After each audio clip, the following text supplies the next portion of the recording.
Hey guys, it's Miss Fern. I am going to be out today because they finally caught up with me and now I have to go to jury duty. So, I wanted to record a video of the lesson I would have taught you guys in class, and the video will help you understand and learn the material and not get behind because we're going to keep our same schedule that we've been talking about with the two summatives coming up, and you should be fine. Okay, so I am showing you a picture of your Canvas screen because when you come in today, you are, first of all, to listen to the sub and do attendance, and then you're going to go to Canvas announcements, day 51, and then you'll get to the screen that looks like mine. Okay? And these are your instructions. First of all, I expect you to behave today. Don't be the kid who has their name given to me by the sub because that means a write-up when I get back. You guys know what to do. You know what I expect. Show me respect. I show you respect. This all works great. Don't try to act out just because there's a sub there. Y'all know better. I don't want to see your name on anything, and I don't want to say anything more about that. Okay, so let's talk about what our plan is for the day. So today, you're going to get your Day 51 notes handout, just like you would do on any other day, from the table by the door. Then you're going to watch this video and write down the notes and answers onto the notes handout that you've picked up. Make sure you keep your headphones on the whole time, but not too loud so that you can't hear if the sub needs to talk to you. I don't want any music today. That's not the point of the headphones and the laptop today. Don't do anything that's going to get you distracted. If the sub sees that you are going to different sites, she's going to leave me a note. She might not handle it right then, but if I get a note about it, I'm handling that, and Miss Sutton, who does laptop discipline, will handle that. Okay? Don't be that person. You're warned. All right, so you're going to watch the video and write down notes, and then after you finish the video, you're going to start on your Unit 4 study guide. That study guide is on the table by the door. You probably won't finish it today. You might, but if you don't finish, you are to finish it tonight for homework that will be due on Thursday, because we're going to go over this on Thursday. That's our review day before your summatives start. All right, so we're doing our video, we're doing our study guide. If by chance you finish that, then you are to go to Edulastic and do the Unit 4 practice test. Okay? So again, homework, study guide. Start studying your vocabulary words for the summative test. And the dates for that, A-Day, people, are going to be January 27th. That is Monday. That is your first summative, and that will be the Unit 4 vocab test. Make sure you bring your study guide and flashcards on that date, and then 2 days after that, you'll have your second summative on Wednesday, January 29th, and that will be the Unit 4 test, and that's when your practice test is due. Okay? So, as I go through this video, if you feel like I'm going too fast or maybe you didn't understand something, pause the video and go back and watch until you understand. Okay? All right, well, let's get to our lesson for today. So this is what would be on the board if I were there, and we'll make adjustments as we go. So for today's lesson, we're going to be talking about adding and subtracting expressions. Now, if I were there, for your bell ringer, I would be handing you back your quiz, and we would go over the answers to that. There are a few people who have not finished or have not taken the quiz yet. You and I will get together later this week because since I'm out, obviously I didn't have zero block for you to do that. But don't forget to possibly come in on Wednesday and do that. So that's also why I'm not handing back the quizzes today, because then the other people would have the answers. We're going to go through our notes, and we're not going to do the task card activity since I'm not there. Okay, again, homework. Finish the study guide. It's just front and back of one page. It's not too bad. Okay, no excuses for that. All right, let's get started on our adding and subtracting expressions. So, example 1. Delilah signs up for a health club and a rock climbing gym. What expression represents her total fitness cost after M months? Okay, so we have been writing expressions for a couple of weeks now. We have just not gotten to the point where we're reading a word problem to write our own expressions. I have given you expressions, and then we have combined like terms and used the distributive property, and we have solved those. That's what we're going to be doing, but you're going to be writing the expressions at this point. All right, so Delilah has 2 fitness things that she wants to add to her arsenal this year. She wants to be a rock climber, and she wants to join a health club. Go, girl. All right, so if we want to know her total fitness cost, we would just combine whatever her rock climbing amount is that she's going to spend plus her health club expenses. And that's all we do. Okay, so let us first write an expression for the health club, just because that's where they started by saying health club right here. And then we'll add the rock climbing expression to it after that. All right, so this is how we're going to start. And let's explain what this is. 80 plus 50m, and then you see parentheses around it, plus 65 plus 40m, also surrounded by parentheses. So if you look over at these notes, and I know they didn't copy very well onto your notes, but you can see them on your screen. The health club had an initial fee of $80, and we talked about that last class about what initial fee means. That means you are starting something, and it's the one-time fee that they charge you just to join this right here. But in addition to that, they're going to charge you $50 each month. How many months? We have no idea. It might just be 1 month and Delilah's like, I'd rather not do this anymore. Or she might, continue on and go forever. Who knows? So if it's an amount that we don't know, that would be an amount that is going to change in the future. That is an amount that will vary in the future. Variable. So how many months? We don't know. So it tells us that we're going to use the variable M to represent the monthly fee amount. Okay? So we would have 80 plus 50M as the expression that represents the health club amount. All right, so very similar situation with the rock climbing amount. There's a $65 initial fee plus a $40 monthly fee. How many months is she going to do it? Zero clue. We have no idea. So that's where our variable goes with the monthly fee. Okay, so that would look like 65 plus 40M. All right, not too bad.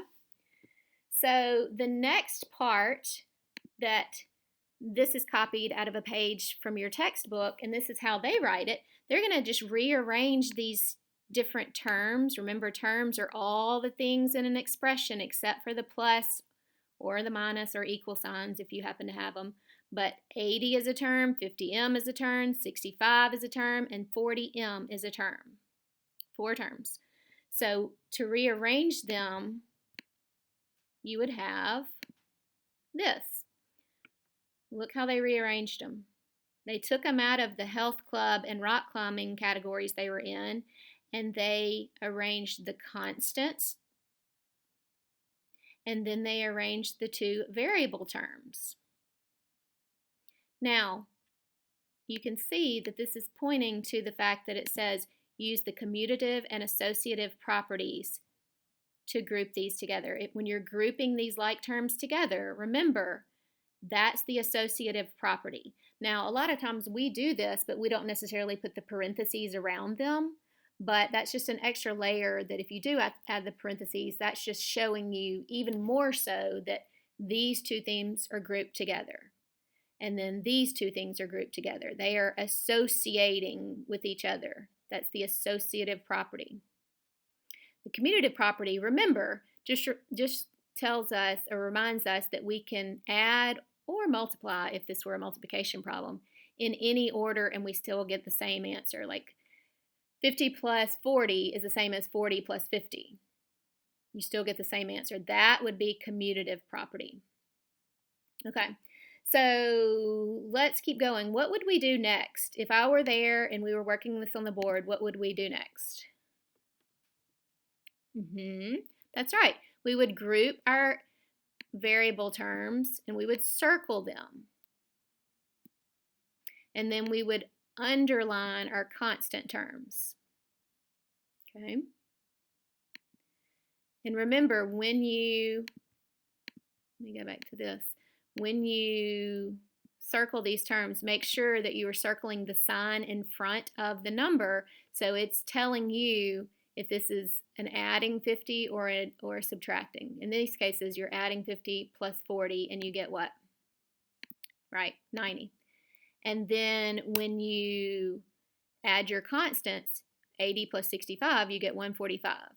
So we have 145 plus 90m, which is the expression that can be used to determine the total cost for her health club and rock climbing expenses after m amount of months. Again, we don't know how many months m is going to be, but this is the expression that would represent her expenses. Now you guys are used to me writing it with the variable term first, so I would have written 90m plus 145. That's how I would write it on the board, because I like to put my variable terms first, and that's a good habit in algebra. Okay, let's keep going. The next example, we're going to add more complex expressions. Why is this more complex than this expression from the previous page? Because it has fractions, the dreaded fractions. We are trying to keep them pretty simple at this point, just so you understand that the adding like terms is the important part of this unit that we're doing right now with these expressions. So we try to keep these fractions pretty simple. So to add the expressions, we don't even have to set them up in this problem or read the word problem. This is just a matter of going through and doing what first? Circle the variable terms. That's right. Well, this is a variable term, this is a variable term, this is, and this is. So which do you do first?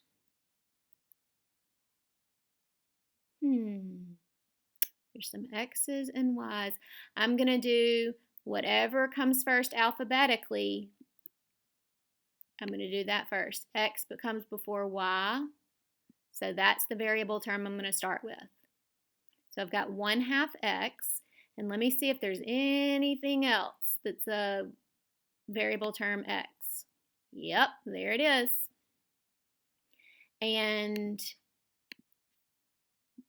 I'm going to group my Y variable terms together, and I'm going to do a square around these just so you'll see the difference and see that they are not the same and cannot be combined with our circled X terms. So we've got negative 2y here, and then we've got a negative 2y here.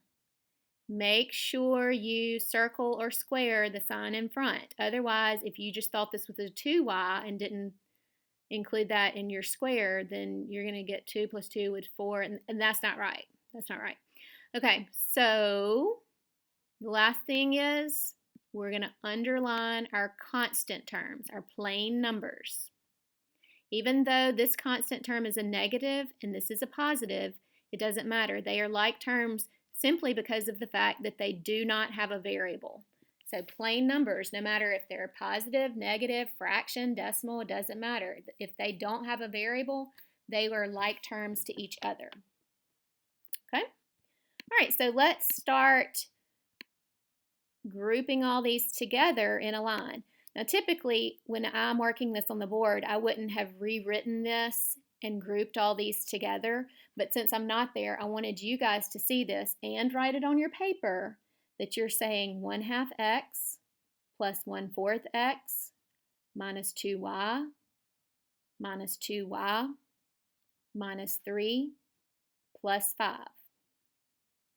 Again, this that we just did is called the associative property. Your textbook would have put parentheses around these. Yikes. By the way, I'm writing this on a mouse pad, which is not as easy as you would think. So that's why it looks a little crazy. I tried to type everything so I wouldn't have to write so much. Anyway, so that's what that looks like. Okay. When you get ready to add your like term, x variable terms, 1/2 plus 1/4, anytime you're combining fractions, you have to make sure that you have a common denominator.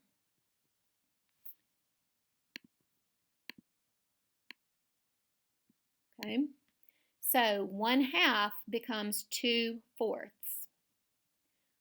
1/4, this is a typo here. Sorry guys, I forgot to correct this earlier. I just typed it wrong. So you've got 1/2 that became 2/4 plus 1/4, and then the rest of the problem I've just brought down exactly like it was. All right, if we keep going,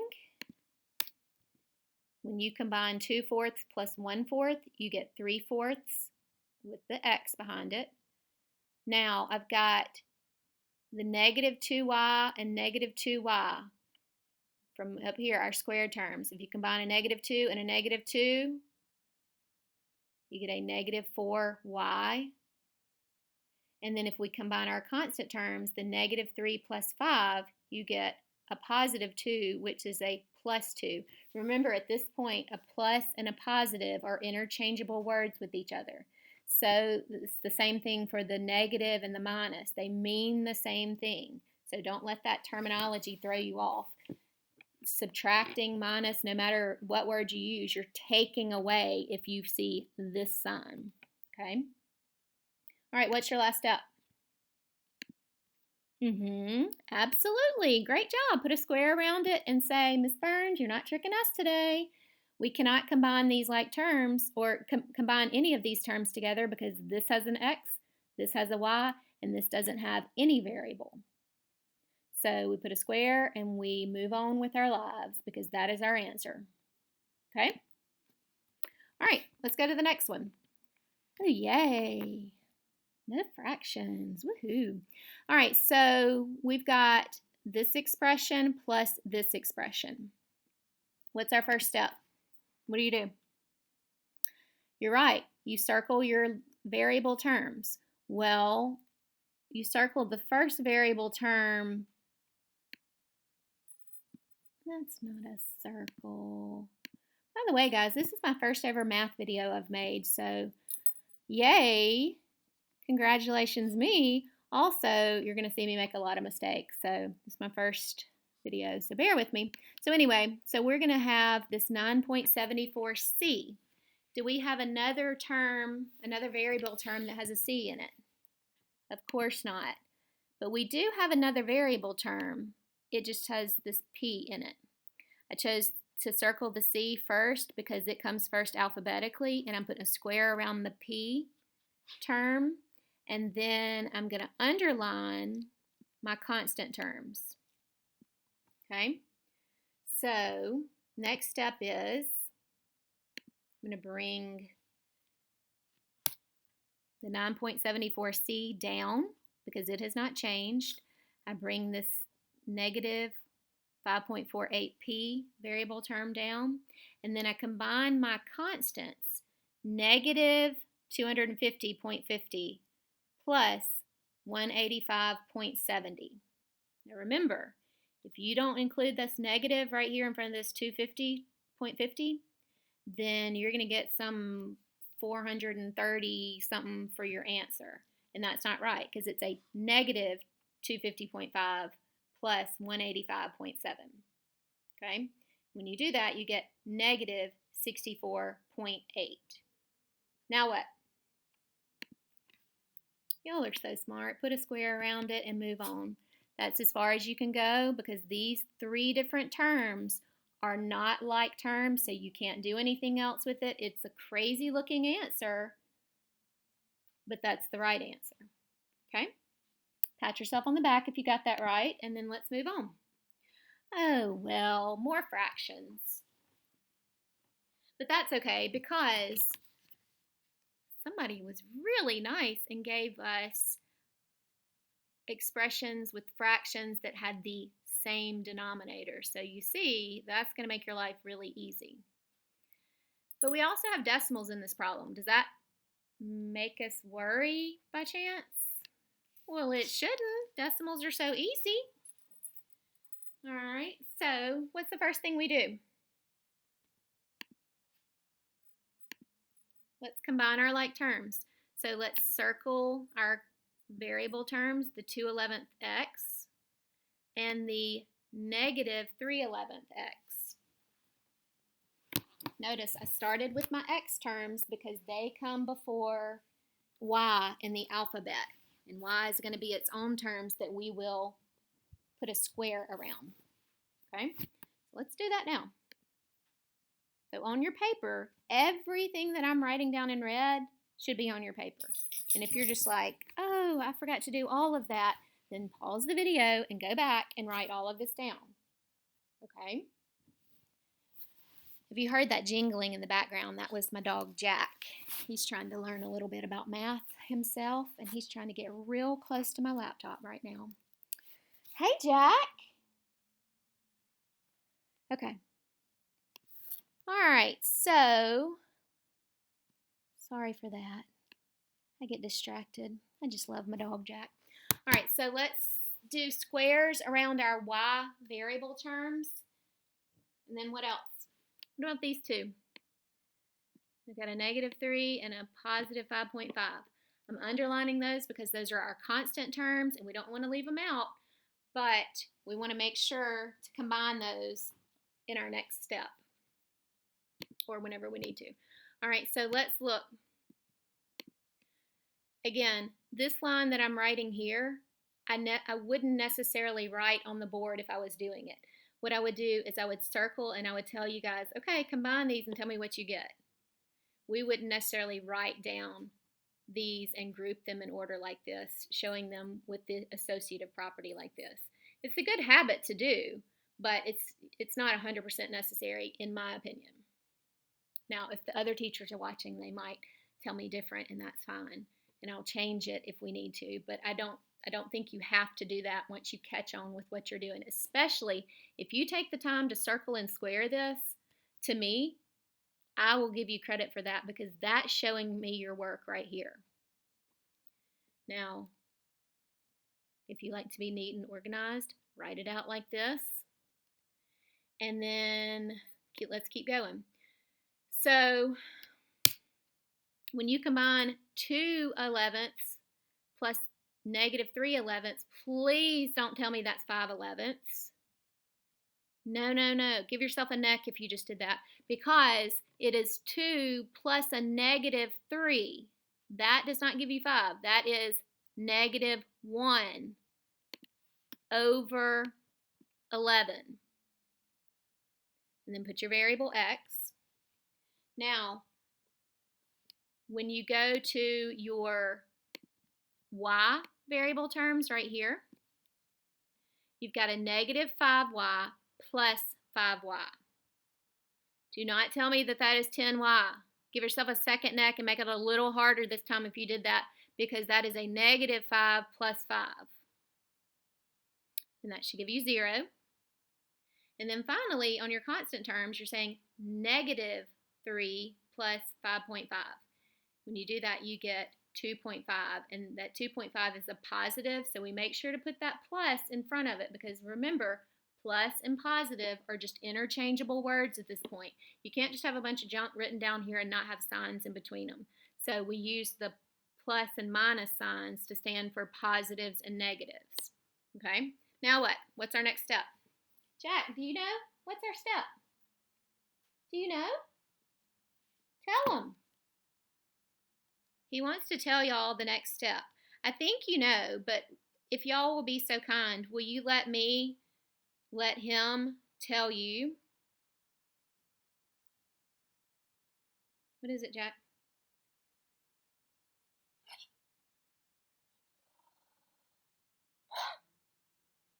You're right. You don't do anything else. Gosh. Oh my gosh. He's so smart. So smart. He said, put a square around that because that's your answer, because none of these are like terms and you can move on. What else? What was that, Jack? You're right. Do you have to write this 0y? No, you don't have to. You could leave it as -1/11 x plus 2.5. You could stop there if you wanted to. You don't have to put this plus 0y. I think it's a good habit for you guys to get into because that tells me you have not forgotten that there was a y variable term. I would not count off again. I would not count off if you didn't include this, but it's just good math practice. So for those of you who know and want to go to a little more advanced level with things, this and this are good practice for you guys. Subtracting. How much harder could it be, right? It's kind of the same thing, just the opposite. So let's do it. All right, so on this first example, it says, Lita's family wants to put a tiled border around their swimming pool. What expression represents the total area of the border? Okay. So if you look at the picture, which I know didn't really copy well or hardly at all, I tried to redraw it on y'all's notes, but you know how me and drawing work together. So what you're looking at is the pool is right here, and the family wants to add a tile border around the edges. And that tile border, just by looking at this picture, they want the tile to be 2 feet, a 2-foot border all the way around on all 4 sides. So just think about that. Like, not even math stuff right now, but if you wanted to find out the area of the tile border, how would you do it?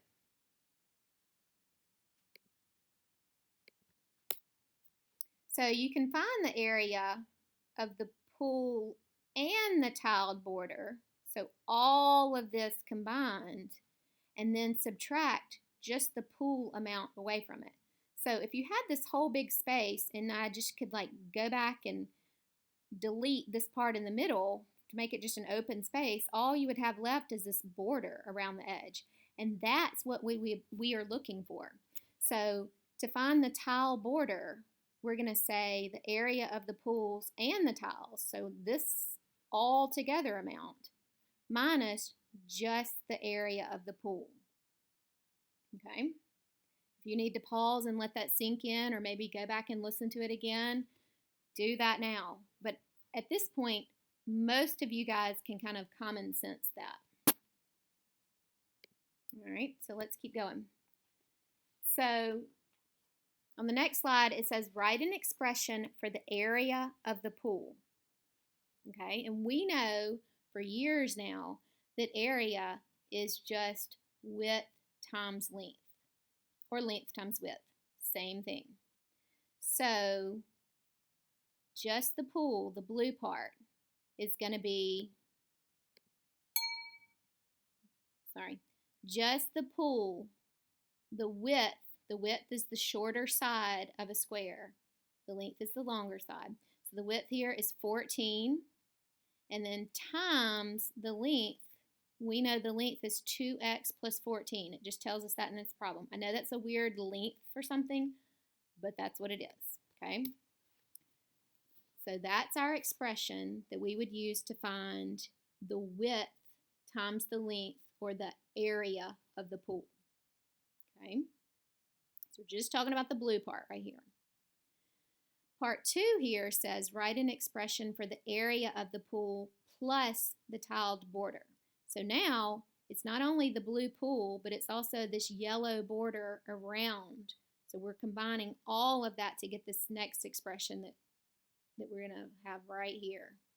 Not yet, though. Let's go back and look at it. Remember, area, we're doing width times length. So the width, we know this area from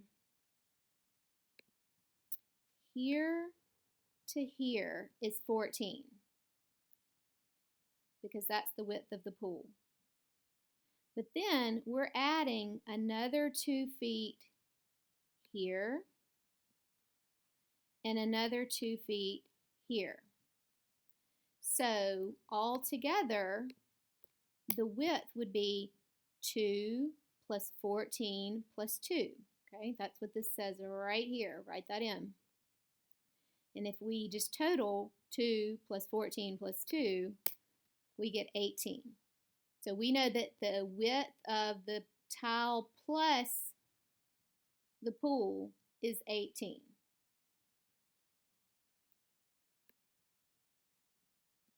That's our width. Okay.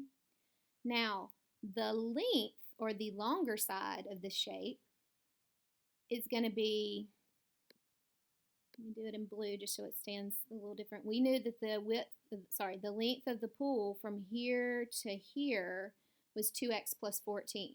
But remember, we're adding another 2 feet this way and another 2 feet this way.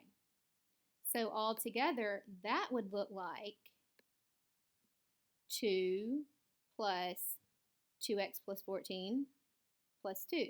So 2 plus 2x plus 14 plus 2. If I combine all of these constant terms here, we're just combining like terms here to clean this up a little bit.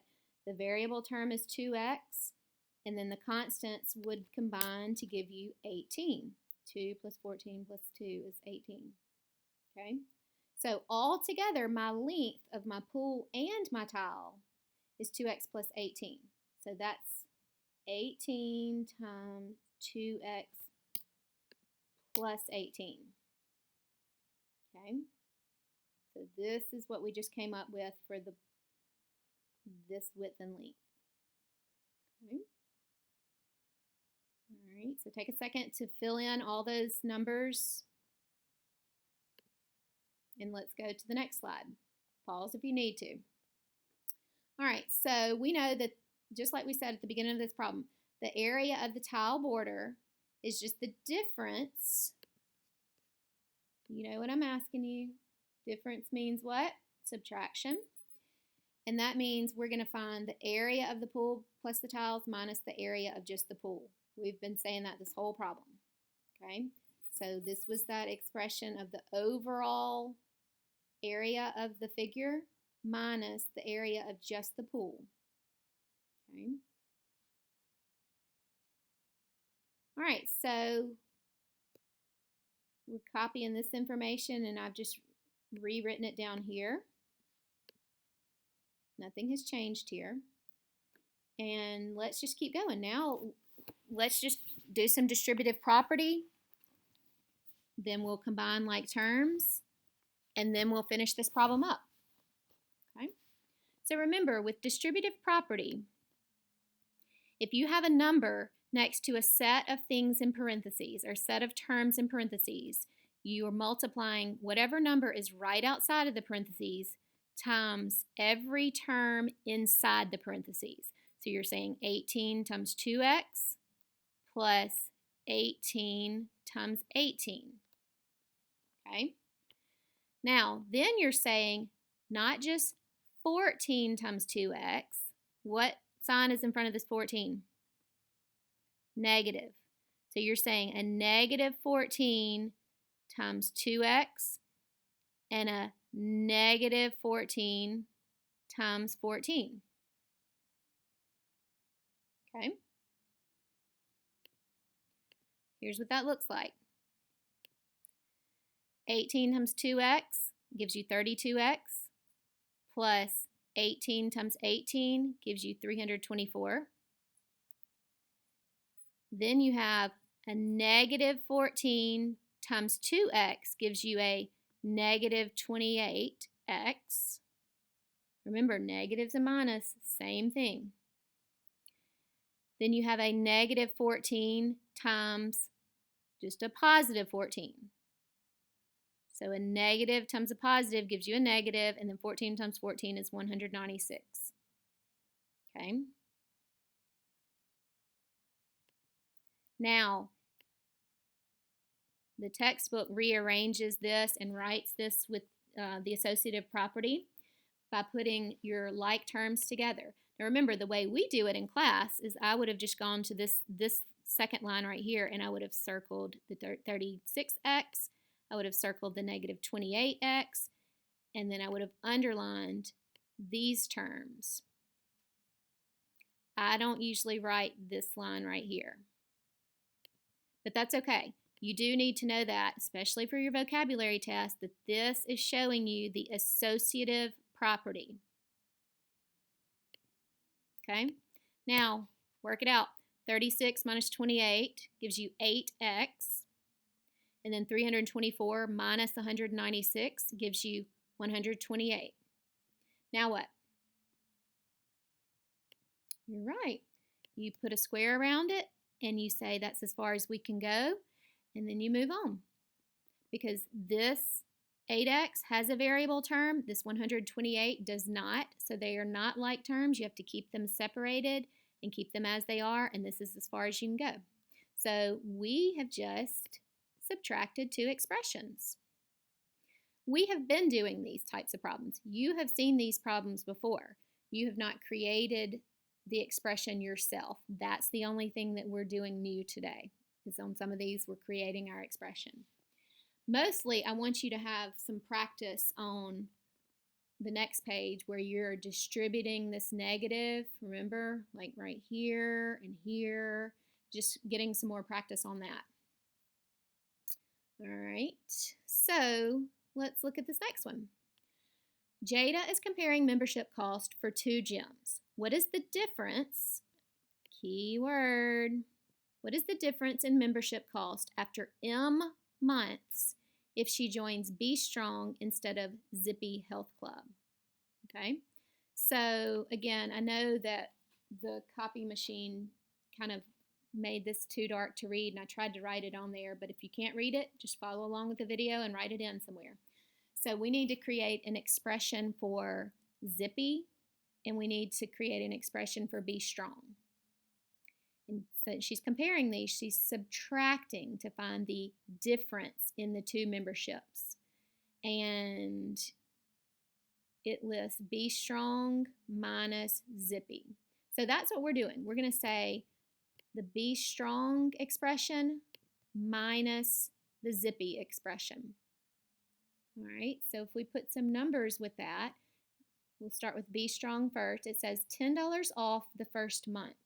If you have $10 off, that would be negative 10, okay? Plus 24.99 per month. How many months? We have 0 clue. So we're using the variable M right here, 24.99M. That's where this goes. Now, since we're finding the difference, we're putting a subtraction sign behind it. And then let's find the expression for Zippy. All right, so go look at the Zippy information. It's $49.95 to join.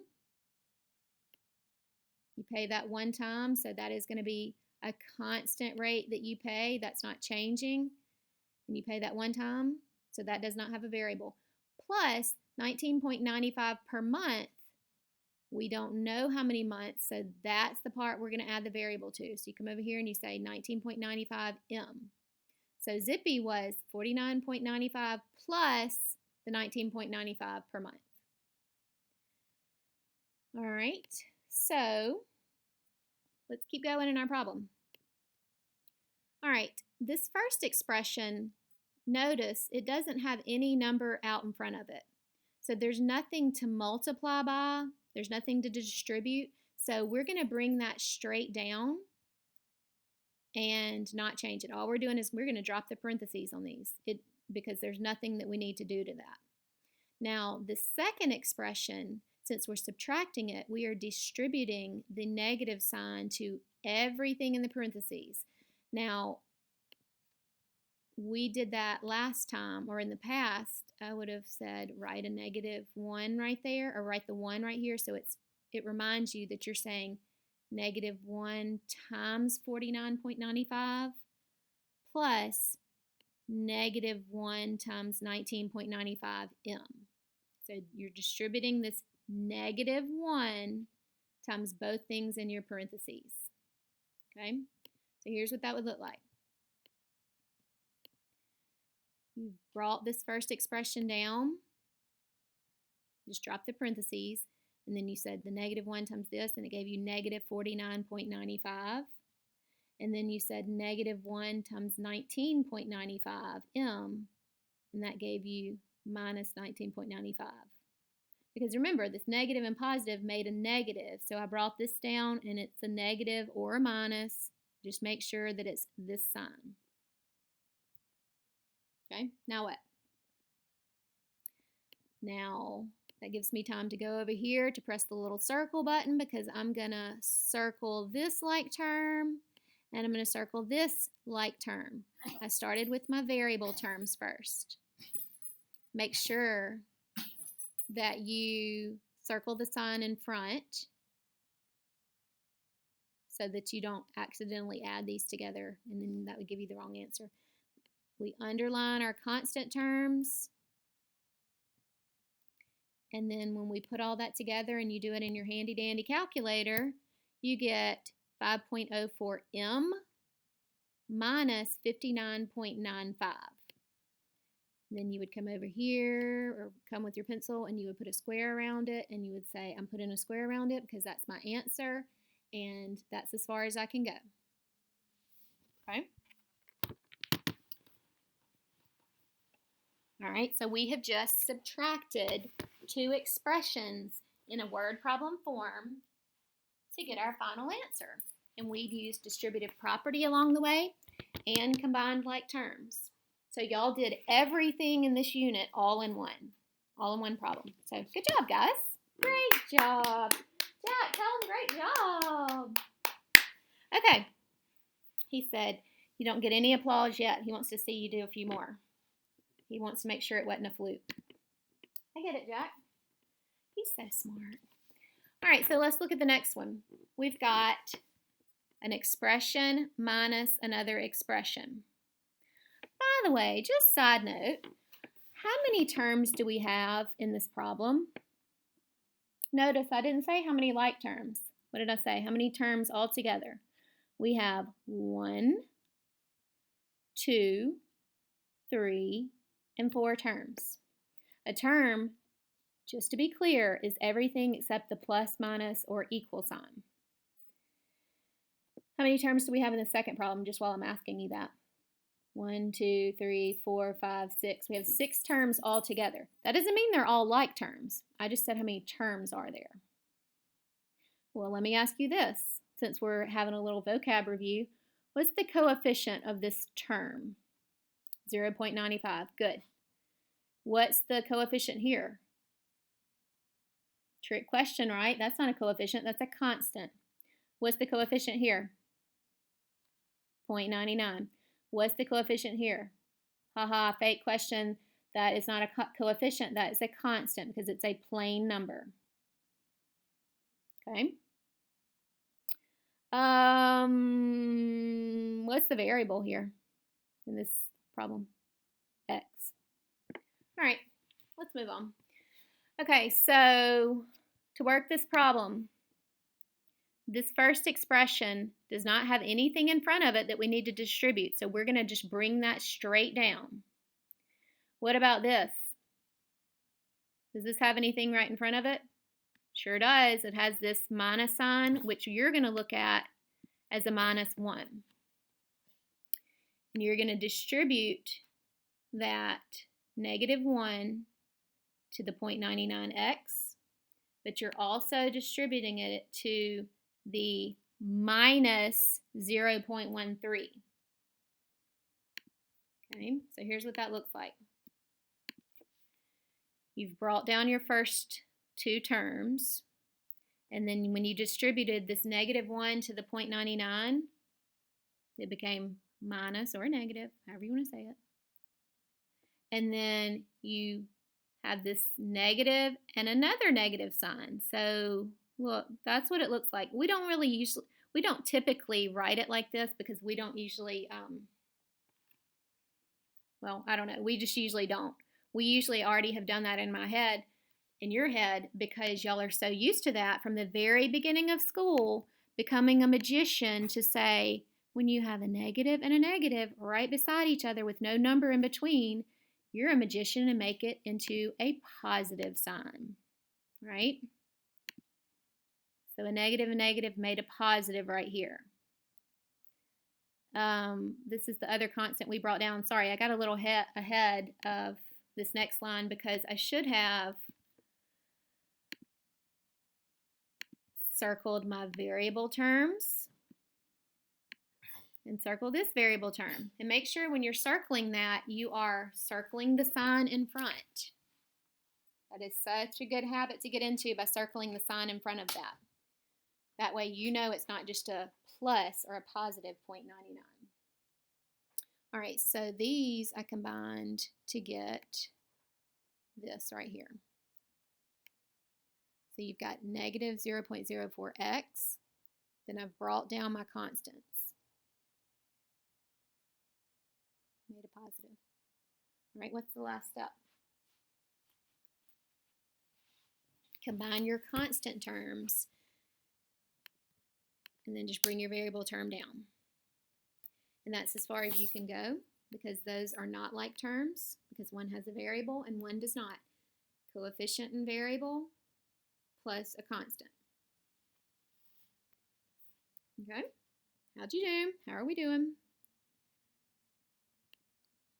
Okay, so on the next one, we're subtracting an expression with 3 terms minus an expression with 3 terms. So this first term does not change at all. It's not being multiplied by anything in front of it, so we don't need to distribute. So we will bring that down. And then we're going to distribute this negative sign to everything in the parentheses. Now, I'm going to show you how I usually do it. Instead of just writing a 1 right here, I'm just going to still do the arrows. But you can see that I'm just distributing the negative sign. It's the same thing as distributing a negative 1. Because when we look at this, we've brought down the first 3 terms, and I've distributed the negative to this. You got a negative 7.5. And then I distributed the negative with the negative 9. So you see your 2 signs there. And then I distributed the negative with the 4K. And I put that in front of here. A negative and a positive, remember, gives you a negative there. Okay. Now we're going to combine our variable terms. We have some m's and k's. Which one do you do first? Good. You do the k first because alphabetically k comes before m. So we are going to circle our k term, and I'm not going to circle just the 8k. Remember, you're circling the plus 8k. So you'll know what kind of 8 you're dealing with here when you put that in the calculator. The other k is right here. Make sure you circle this so you'll know to make sure you put that negative sign in your calculator in just a second. So you're saying 8 plus a negative 4, or 8 minus 4. Same thing. 8 take away 4 is what you're doing. All right, now let's look at our other variable terms, which have m's with them. So we've got a positive 4.5m, and then we've got a negative 7.5m. Okay. I'm going to underline the 17 and the minus negative 9 right here. I'm underlining both of those because they're constant terms. All right. So I have just rearranged these using the associative property to show you, just to group the like terms together, just because I'm typing this and not showing you on the board. I just want as much visual as you can see to help you understand this better. So I've got the 8k minus 4k plus 4.5m minus 7.5m plus 17. Wait, where did you get plus 17, Miss Burns? You can't just make up a sign.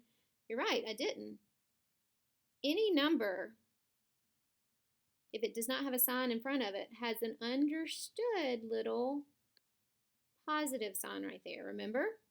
So that's why this 17, we don't just write it by itself with no sign in front of it. This plus sign is just the understood positive that's in front of it. So you just need a sign in there just because we're writing all of this as a math problem and you can't just not write a sign there. So which sign do you put? The plus. And then plus 9. That came from this right here. Negative, negative, made a positive. Good job, magicians. Math magicians. Maybe that's what I'll start calling y'all. I like it. All right, so combine your like terms. You get 4k minus 3.5m plus 26. And then you'll say, okay, I need to start getting in the habit of putting squares or circles around my answers, because the more we write and the more we do things with algebra and variables, it gets a little messy. It's not just a one-step thing. So for you to see and for me to see, we put boxes or circles around our answers just to make them stand out so that there's no question about what the answer is. Okay? All right, let's move on. Subtract the expressions. All of these are just more of what we've been doing. We're just practicing with this distribution of this negative. All right, this first expression has 3 terms in it. And since it's not being multiplied by anything out front, we'll be able to drop these parentheses and just bring these 3 terms down exactly like they are. But this term, the second term in parentheses, or the second expression in parentheses, has this minus in front of it. So that means you think of this minus like you're making this minus into a negative that has to go to everything in the parentheses. So this negative has to go to the 4. This negative has to go to the 3j, which already has a negative in front of it. You see that? And then this negative out here has to go to this 1/2 q, which also already has a negative in front of it. So what that looks like when you write this down exactly how you see it on the screen right now, you're bringing down your 3 terms. Then you've got the negative that goes with the 4, which makes a -4. And then you've distributed the minus negative in front of the 3j. And then you distributed the minus negative in front of the 1/2 q. Okay? So take a second to write that down. And sorry guys, I don't have the ability to pause when I'm making these videos. So that's why it's harder to edit on my end. Maybe, I don't know. This is the first time I do it. I'm probably doing it all wrong. I have no idea. Guess what? We learn and we move on. And if any of y'all are really good at videos and stuff, y'all can help me. Some of you little all-stars with your own YouTube channels, y'all can give me some tips later. All right, so back to this. The next thing we do is, what do we do? Circle our variable terms. Well, we have j's and q's. We're going to circle the j's first because alphabetically j comes before q. And then we're going to circle this j term and make sure I don't circle just this one sign in front of it, but any sign that's in front of it, we're circling. And then I'm going to go over and I'm going to put a square around my q terms. And then I'm going to underline my constant terms, my plain number constants. Okay? At this point, you should be like, okay, I'm kind of getting it. Now I'm going to put all that together, and Miss Burns doesn't make me write the next line, except for today when I'm taking notes on it and I want to have good notes for my test. But if I want to rearrange all this and put my like terms together, which would be the associative property, I would write the 5j and the negative minus, 5j and the minus negative 3j together at the beginning. Remember that minus negative made a positive. And then the next thing I would put in my line is the negative 2q plus the 1/2 q plus 1/2. Yeah, you know, negative negative made a plus. And then my constant terms at the very end, plus 2/5 minus 4. Now, the last line is just the final answer where I have combined my j terms to get 8j, and I have combined negative 2 plus 1/2 q. And that gave me a negative 1/2 q. And then I combined my constant terms, the 2/5 minus 4, and I got negative 3 3/5. If you're lost to where I got these fraction problems, you need to go back and review fractions. What you would have done, just very, very briefly, I'm not going through all of this, is you would have put this negative 2 over 1 when you were doing this problem right here.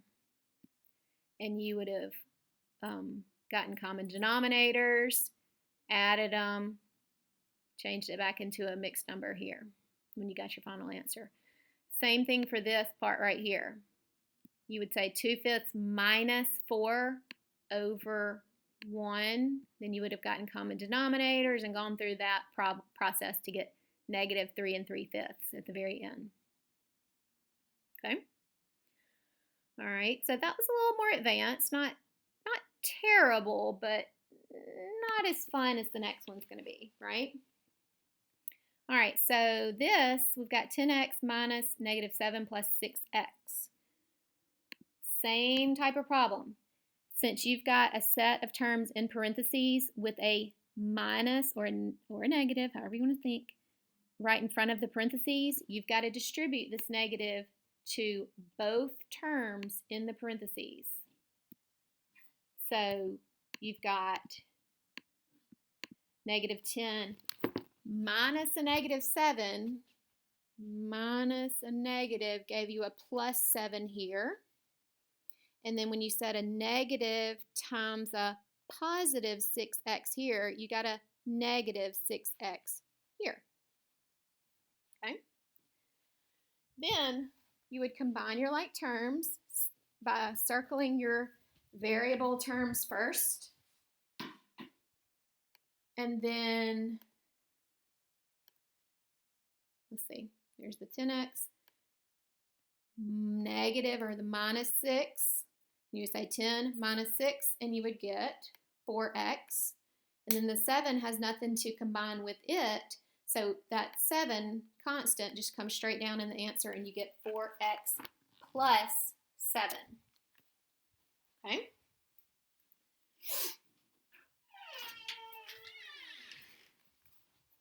All right. Look at the next one. 3/4 n plus 2 minus the expression 5/12 n minus 8. All right. What do you do first?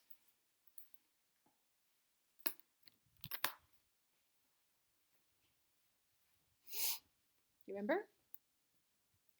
You are going to distribute this negative to everything in your parentheses. So you would have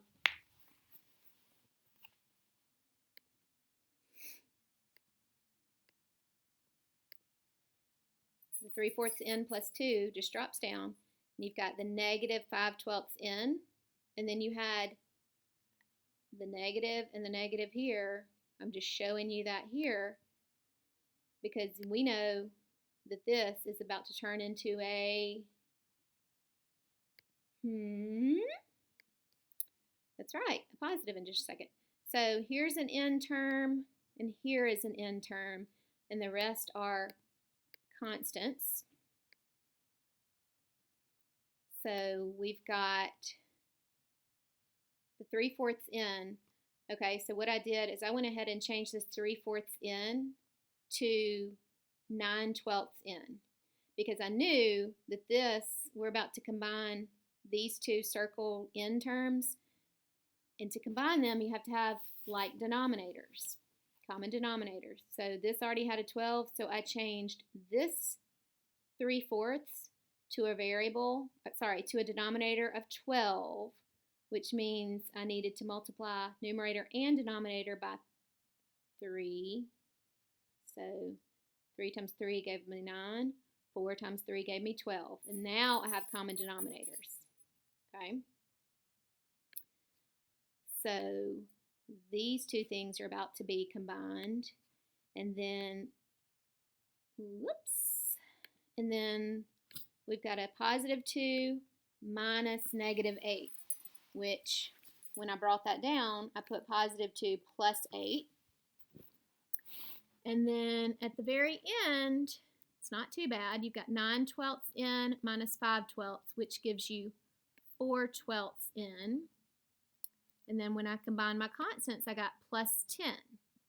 Now, I'm not going to be mad at you if you leave it like that. But the better answer is to go ahead and simplify this 4/12 fraction. We need to reduce that to 1/3 in and then plus 10.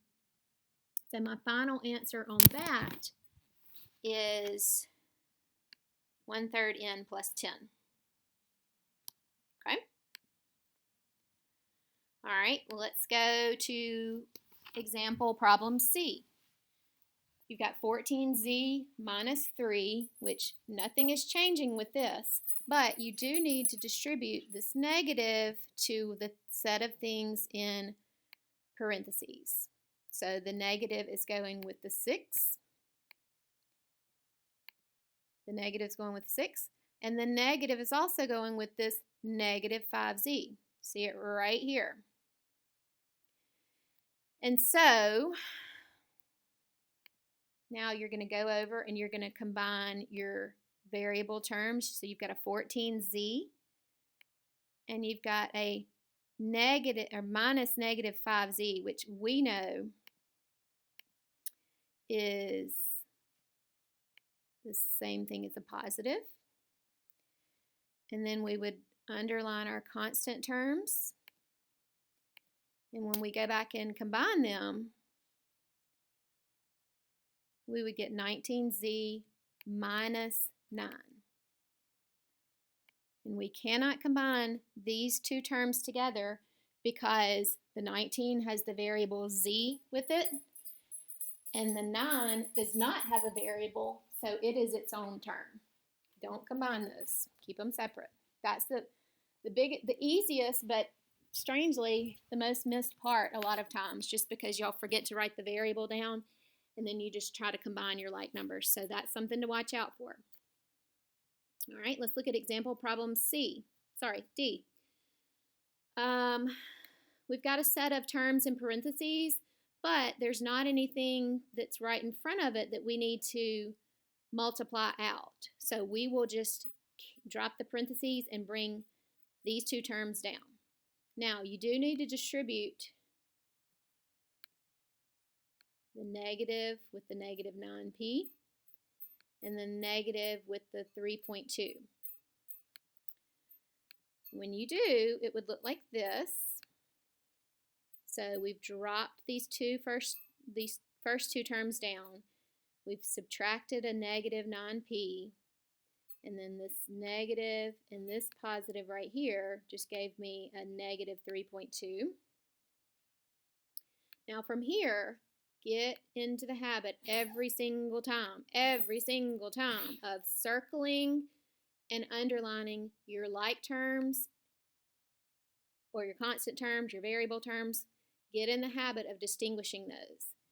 Those of you who know how to do it but going too fast and just want to be the first one finished, you all are making lower grades than a lot of others who may not understand it as well, because you're just not taking the time to write this out. And that's the difference in about 100 versus like a 65 average. So that's just what I've seen from the last quiz. All right, so I'm going to underline my constant terms here. And then you'll see just in this next line, the only thing I have changed is I have just gone ahead and changed this negative right here to a positive. Otherwise, everything else was the same. And so I combined my variable terms with the p variable and got a negative 0.2 p.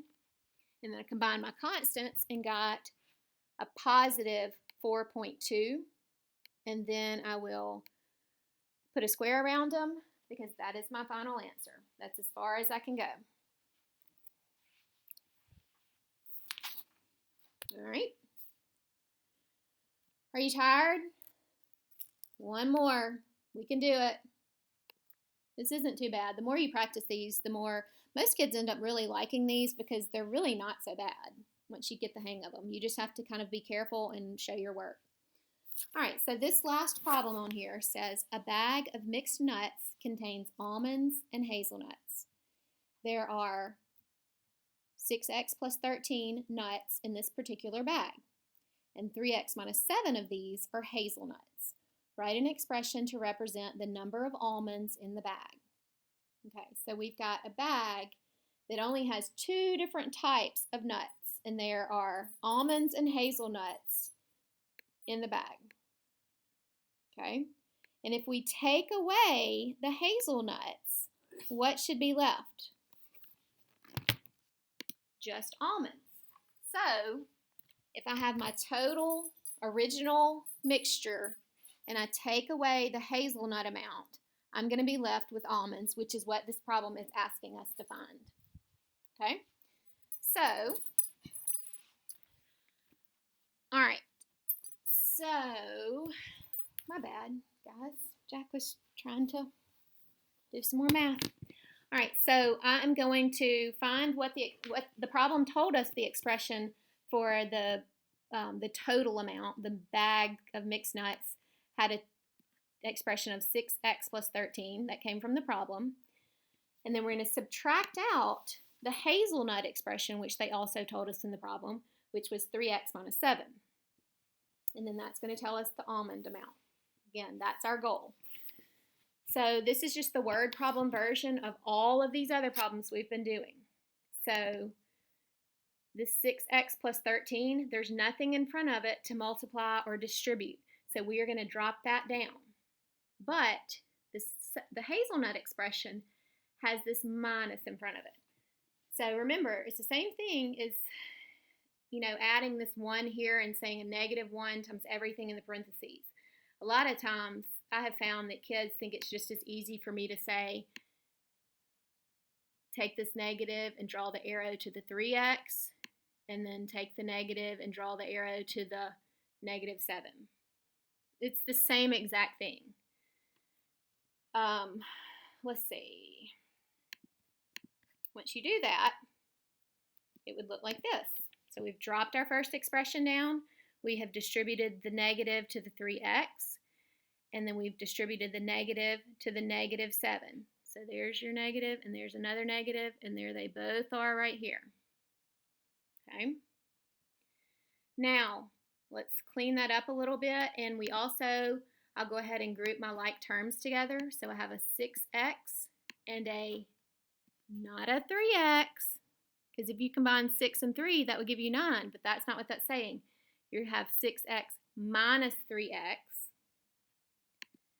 and then the others are constants. Sorry, let me underline those. You underline them too. Get in the habit. And this is what it's showing next: 6x minus 3x plus 13 plus 7.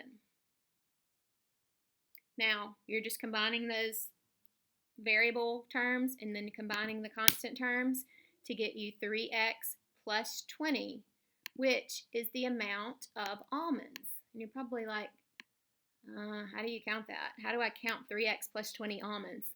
I don't know. I'm not like a wizard. I'm just saying, like, for this math problem, 3x plus 20 is the mathematical amount that represents the almonds in this expression. So I know you can't go out to the store and get a bag of almonds and count 3x plus 20 almonds, but we're thinking of it more from a math standpoint where we're figuring out amounts, okay? So that's why 3x plus 20 can be your answer, even though it's kind of an abstract thought, it's still your answer. Okay, so that is your last page of notes, but you are not finished for the day. Okay, so now that you finished your notes, I want you to grab the study guide from the table by the door and start on that. Work on that the rest of the block. Finish it for homework. You must finish this tonight for your homework. Okay, if you get lost on what to do next, it's on the dry erase board and it's on Canvas, and we talked about it at the beginning of this video. So do what you're supposed to. Don't be playing, no music, no crazy other YouTube channels. Do what you're supposed to do. Use this as a good review. Thanks, guys. See you soon.